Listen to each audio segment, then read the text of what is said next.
Hello, welcome to We Know Nothing, where we know absolutely nothing. And welcome back to Book Club. We are continuing with the Kybalion. I hope you enjoyed the introduction last video for this book. We are getting into chapter 1 today, the Hermetic Philosophy. So basically kind of explaining the Hermetic Philosophy and what we're going to be discussing throughout the entire book. So, you know what? Let's jump right in. Actually, before we do, let me take a sip here. Oh, yeah, really helps soothe the throat. Got my cozy sweater on. Get comfy. Grab your book if you have it. Let's go. Let's get into chapter 1. I'm feeling hyped right now. I don't know. The Kybalion just brings something out in me. All right. The Hermetic Philosophy. The lips of wisdom are closed, except to the ears of understanding. From old Egypt have come the fundamental esoteric and occult teachings, which have so strongly influenced the philosophies of all races, nations, and peoples for several thousand years. Egypt, the home of the pyramids and the Sphinx, was the birthplace of the hidden wisdom and mystic teachings. From her secret doctrine, all nations have borrowed India, Persia, Chaldea, Media, China, Japan, Assyria, ancient Greece, and Rome, and other ancient countries partook liberally at the feast of knowledge which the hierophants and masters of the land of Isis so freely provided for those who came prepared to partake of the great store of mystic and occult lore which was masterminds of that ancient land had gathered together. So truly, a place of great, great knowledge and a time, I think back to like the time of ancient Egypt and Greece and things. What a fascinating, beautiful time, the quote, time, if you believe in that kind of thing, in our history, especially, the building of the pyramids and those massive structures back in that time. I mean, think about it. The technology they must have had that we might not even today quite understand. Like, I don't know, it's just a whole new, it almost seems like a whole different kind of reality where nowadays we don't think about it in a deeper way. So what knowledge did they truly possess? That's what I would like to know. But anyways, here we go. In ancient Egypt dwelt the great adepts and masters who have never been surpassed and who seldom have been equaled during the centuries that have taken their processional flight since the days of the great Hermes. In Egypt was located the great lodge of lodges of the mystics. At the doors of her temples entered the neophytes, who afterward, as hierophants, adepts, and masters, traveled to the four corners of the earth, carrying with them the precious knowledge which they were ready, anxious, and willing to pass on to those who were ready to receive the same. All students of the occult recognize the debt that they owe to these venerable masters of that ancient land. But among these great masters of ancient Egypt, there once dwelt one of whom Master hailed as the Master of Masters. This man, if man indeed he was, dwelt in Egypt in the earliest days. He was known as Hermes Trismegistus. He was the father of the occult wisdom, the founder of astrology, the discoverer of alchemy. The details of his life story are lost to his history, owing to the lapse of the years, though several of the ancient countries disputed with each other in their claims to the honor of having furnished his birthplace, and his thousands of years ago. The date of his sojourn in Egypt, in that his last incarnation on the planet, is not now known, but it has been fixed at the early days of the oldest dynasties of Egypt, long before the days of Moses. The best authorities regard him as a contemporary of Abraham, and some of the Jewish traditions go as far as to claim that Abraham acquired a portion of his mystic knowledge from Hermes himself. As the years rolled by after his passing from this plane of life, tradition recording that he lived 300 years in the flesh, the Egyptians defied Hermes and made him one of their gods. Deified Hermes. under the name Thoth. Years after, the people of ancient Greece also made him one of their many gods, calling him Hermes, the god of wisdom. The Egyptians revered his memory for many centuries, yes, tens of centuries, calling him the scribe of the gods, and bestowing upon him distinctively his ancient title Trismegistus, which means the thrice great, the great great, the greatest great, etc. In all the ancient lands, the name of Hermes Trismegistus was revered, the name being synonymous with the fount of wisdom. Even to this day, we use the term hermetic in the sense of secret, sealed so that nothing can escape, etc. And this by reason of the fact that the followers of Hermes always observed the principle of secrecy in their teachings. They did not believe in casting pearls before swine, but rather held to the teaching, milk for babes, meat for strong men, both of which maxims are familiar to readers of the Christian scriptures, but both of which had been used by the Egyptians for centuries before the Christian era. Interesting. And this policy of careful dissemination of the truth has always characterized the Hermetics, even unto the present day.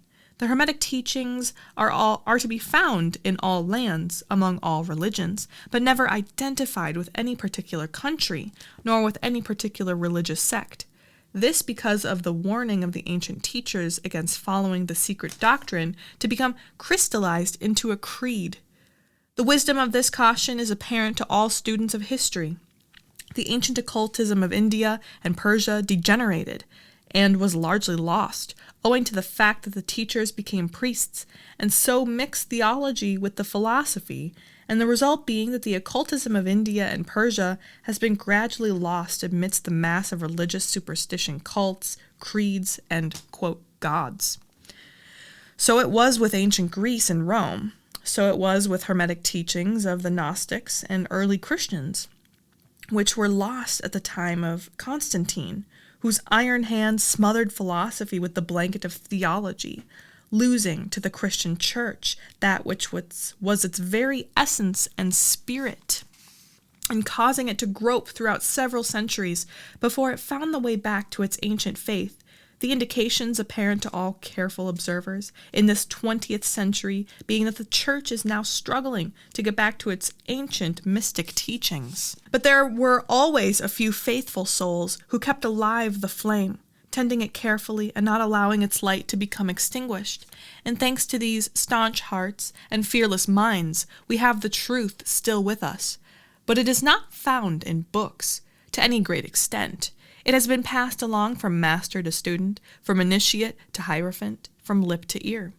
When it was written down at all, its meaning was veiled in terms of alchemy and astrology, so that only those possessing the key could read it aright. This was made necessary in order to avoid the persecutions of the theologians of the Middle Ages, who fought the secret doctrine with fire and sword, stake, gibbet, and cross.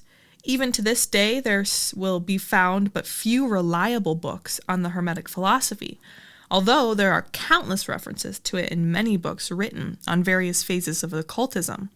And yet, the Hermetic philosophy is the only master key which will open all the doors of the occult teachings. In the early days, there was a compilation of certain basic Hermetic doctrines passed on from teacher to student, which was known as the Kybalion. The exact significance and meaning of the term have been lost for several centuries. This teaching, however, is known to many to whom it has descended, from mouth to ear, on and on throughout the centuries. Its precepts have never been written down or printed, so as far as we know. It was merely a collection of maxims, axioms, and precepts, which were non-understandable to outsiders, but which were readily understood by students. After the axioms, maxims, and precepts had been explained and exemplified by the Hermetic initiates to their neophytes, these teachings really constituted the basic principles of the art of Hermetic alchemy, which, contrary to the general belief, dealt in the mastery of mental forces rather than material elements, the transmutation of one kind of mental vibrations into others. instead of the changing of one kind of metal into another. The legends of the philosopher's stone, which would turn base metal into gold, was an allegory relating to Hermetic philosophy, readily understood by all students of true Hermeticism.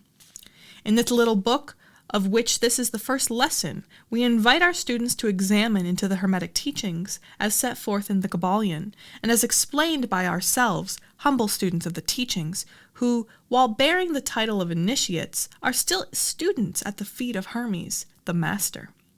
We herein give you many of the maxims, axioms, and precepts of the Kybalion, accompanied by explanations and illustrations which we deem likely to render the teachings more easily comprehended by the modern student, particularly as the original text is purposely veiled in obscure terms. So my camera overheated.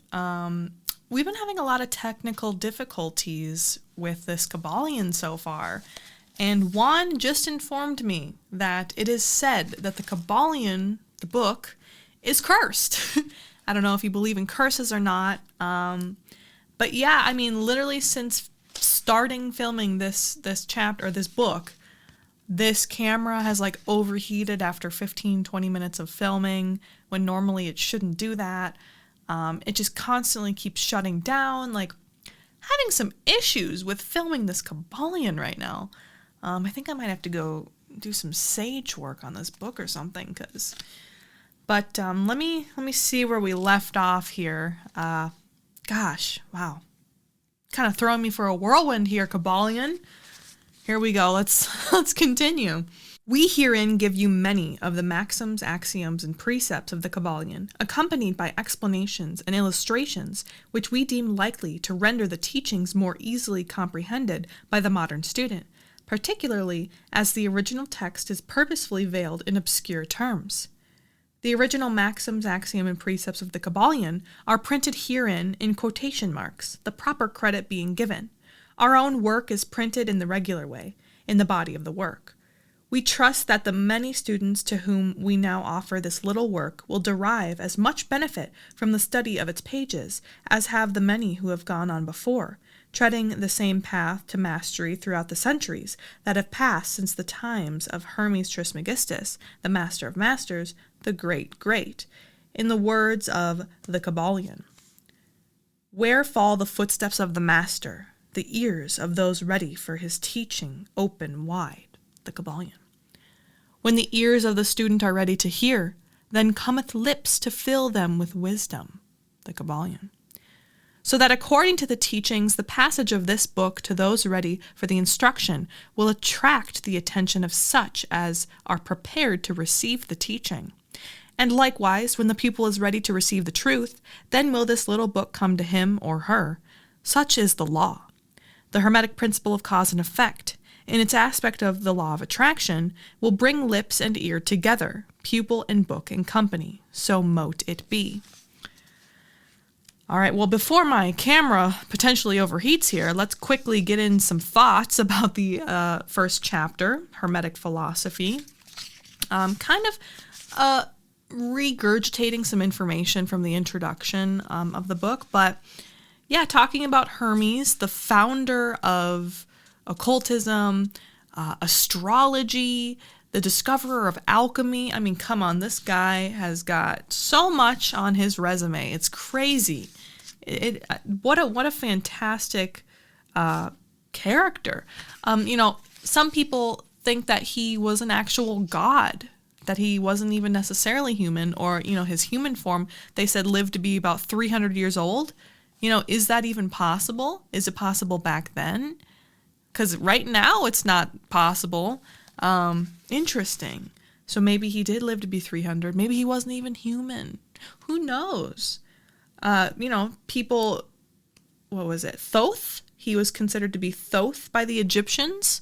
Hermes, the god of wisdom, to the Greeks. So yeah, going back to the fact that this knowledge has been passed down from mouth to ear. Really not written down. And over time, things can get a little twisted, not the original ideas.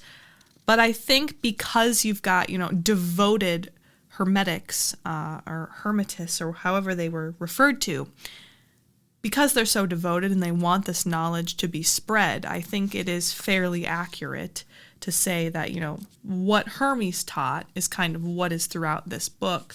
And it even says, the definition of Kybalion, the Kybalion, has been lost over the centuries. So that's kind of interesting, that the entire book of teachings here, we don't even know like the definition of the Kybalion necessarily. But yeah, basically again, reiterating from the introduction that this information will come to you when you're ready. You will be able to understand it at a time in your life where you need to and you want to. But now the next chapter that we'll be getting into, we're actually going to discuss the 7 Hermetic principles. So that I would definitely stay tuned for. We are going to really get into some kind of sciencey stuff. So if you're into that, I know for me, when I first started reading this, I was like, oh my gosh, there's just so much knowledge. I need to like actually sit and think about it. Like it's not just an easy read, but no, still very, very fun to get into. So anyways, if you want to stay tuned to potentially become a master in this, no guarantees. Don't put yourself up for, or don't have like high expectations of becoming a master. Just be continually a student to the universal laws and knowledge of everything. But anyways, hopefully when I film more, my camera will allow it. Please and thank you. Anyway, I hope you have a great day, and thanks so much for joining.